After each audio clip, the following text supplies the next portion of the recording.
So this is the second part to my southeast Oklahoma rut bow hunt. And so you'll be sure and want to go back and catch the story on part one if you haven't seen that yet. But this is the day after my big miss on that big buck on part one. And I was sitting in the stand and actually saw some doe come in. And so I was quickly trying to get the camera on and everything set up so that I could film them and try to shoot them. But actually there was not really any opportunity to shoot them. They never came out of the trees enough for me to get any kind of a shot. So anyways, this is Bow Hunting Radneck for Indian Creek Bow Hunting Journal. Thank you for watching. Nothing new under the sun, one life to live, seeking fun. But shallow is the self-lived life. For me, myself, oh, so much strife. But Jesus is the answer for a life perplexed and wanting more. It's never easy self to deny, but it's the only way to a life on high.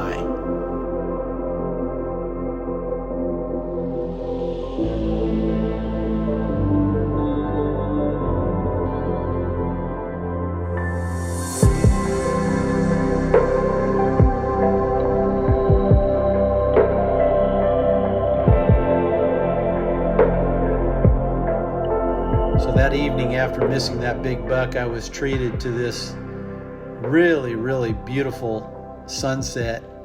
In fact, these images or this video doesn't do it justice, but it was just big, bright yellow orange, just a beautiful evening to be sitting in the stand. But I was committed to sitting on this ridge, and I was hoping this big old buck would come back, but it was slim chance that he was going to come back. He's the reason why he's gotten so big like he has and old is that he probably knows every nook and cranny of this forest and knows where the pressure is and where it's not, being public ground.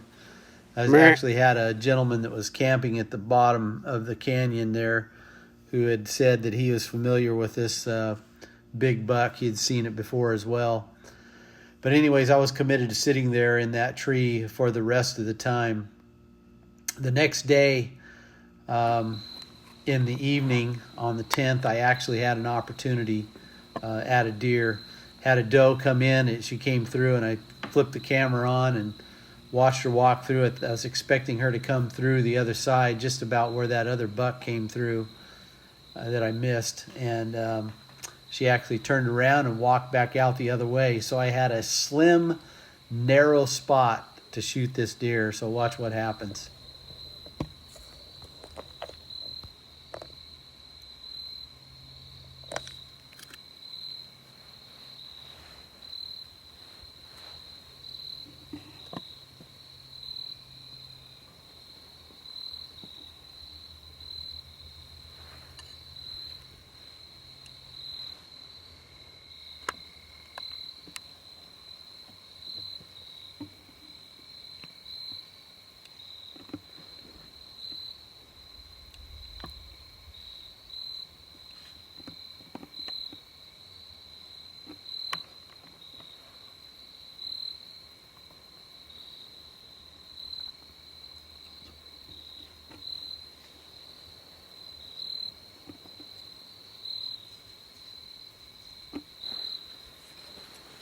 Meh.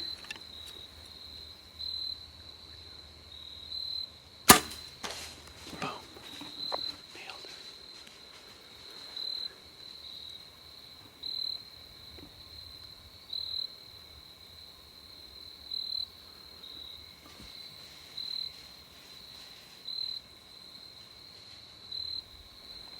Nailed her 40 yards. Yeah.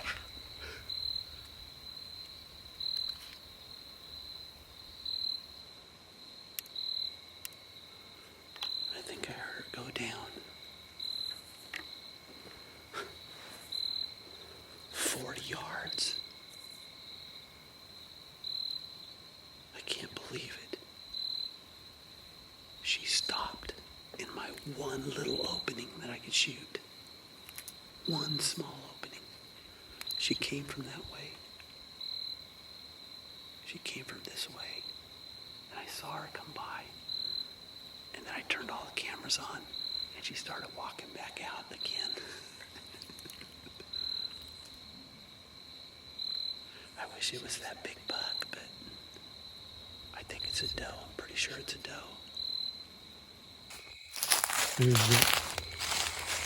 There's the arrow glowing right there. Let's see what we got. I think I hit her. I'm pretty sure I hit her. She looked like she doubled up. Oh yeah. Good bloody arrow, and I think I heard her crash right over there. We got rain coming. I got good blood right here. I think I'm gonna find her right up here because, like I said, I think I heard her crash. Looky there. She didn't even go. Maybe 20 yards. All right. Oh, first deer down. So go figure. I can kill a doe at 40 yards, but I can't kill a buck at 35. Well, at least we got some meat for the freezer, so it's the only kill I got down after hunting. Let's see, we've been hunting, my friend and I have been hunting for about 11, 12 days now, something like that. This is the peak of the rut.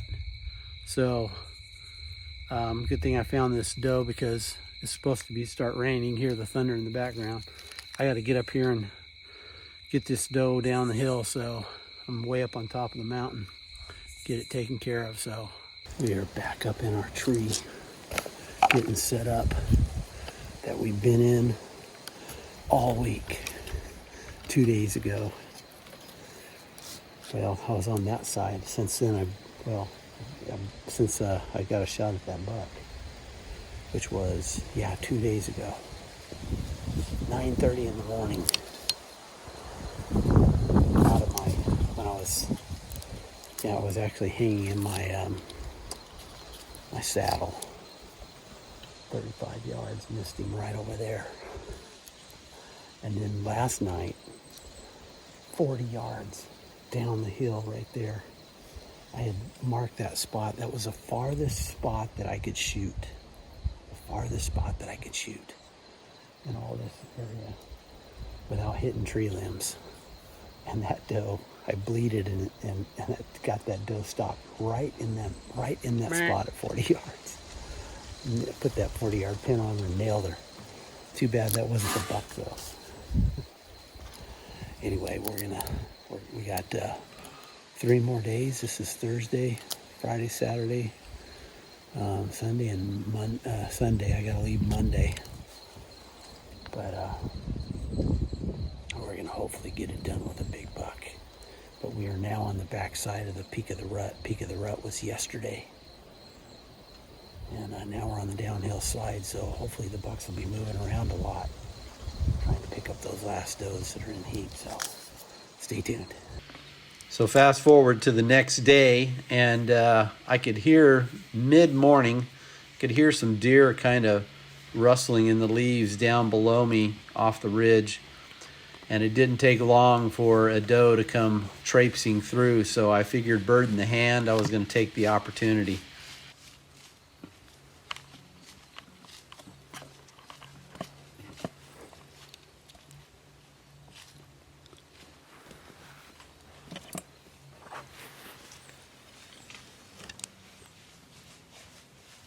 Meh. Meh.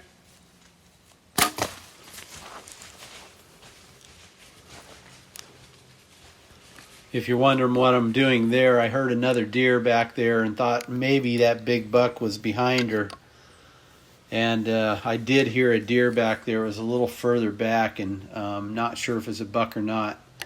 I might have made a mistake by shooting this doe coming through, because I might have had a big, nice buck coming through. But oh well, bird in the hand, as I said.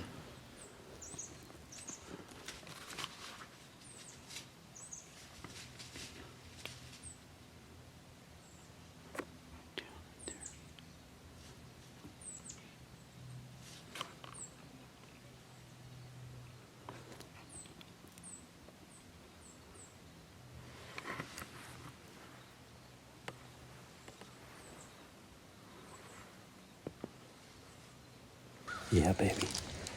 That doe made the mistake of coming right under my stand. Actually, about an 18-yard shot right down here.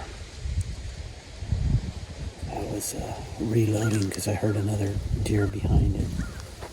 And I probably made the mistake of killing that doe. And that there's probably a buck behind it. After I shot, I could hear another deer back in here, but I couldn't see it at all. So, as they say, a bird in the hand.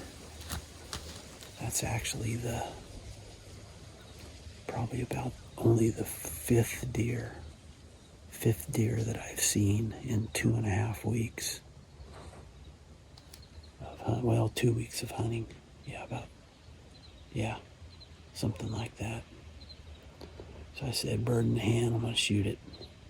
Anything that comes through now, I've only got a couple of more days to hunt. So I'll probably just stay right here because that big buck is still in this area. And I hope I can get that big buck down before this is all over.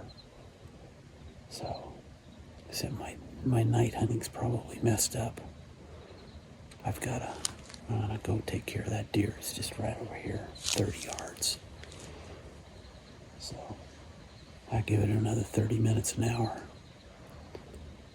just to make sure I don't have any more deer come through here. So, yeah. All right, guys, she's right up over there on the hill. You saw it, but we'll get the arrow here first. I ranged it after the fact. She was about 18 yards down, almost straight down. At a very steep angle anyways. Oh man, that thing's stuck in the ground good. I have upped my arrow weight to 450, and man, these things slice through deer with a fixed broadhead. So let me pull this out. Yeah, it's a scene of carnage. Right here. Get an ember on her. Let's pull her out here and see if I can do a video some justice here. That's how you whack a doe. I probably should have waited. I thought I could whack that doe as she was coming through and have a buck coming behind her. There was another deer behind there. I could hear it rustling in the grass, in the leaves. This leaves so crunchy. But he did not follow her through. And don't know what it was because I just heard another deer back there. In fact, he could have been breeding her back there because they were back there for a long time. I could hear him. And he probably bred her. And then he wasn't interested anymore. But after I shot her, I never saw it, never really heard it. I heard the deer kind of move off a little bit slowly. So anyway, that's the second deer down. I got 2 more days to get it done. Got to take care of this doe and get it to town. And freezer's out a friend I met at church last week. And so thank you, Kobe. I appreciate it, brother, for helping me out with the freezer and letting me put it in your garage so I can put all this meat there. Anyways, thank you, and I'll be back. Thank you for watching. I'm going to be back up in that stand again tomorrow morning early. So we'll see what happens. Well, guys, this trip is over. Got everything down out of the tree except for my rope. I got to get that down and get my saddle all put up.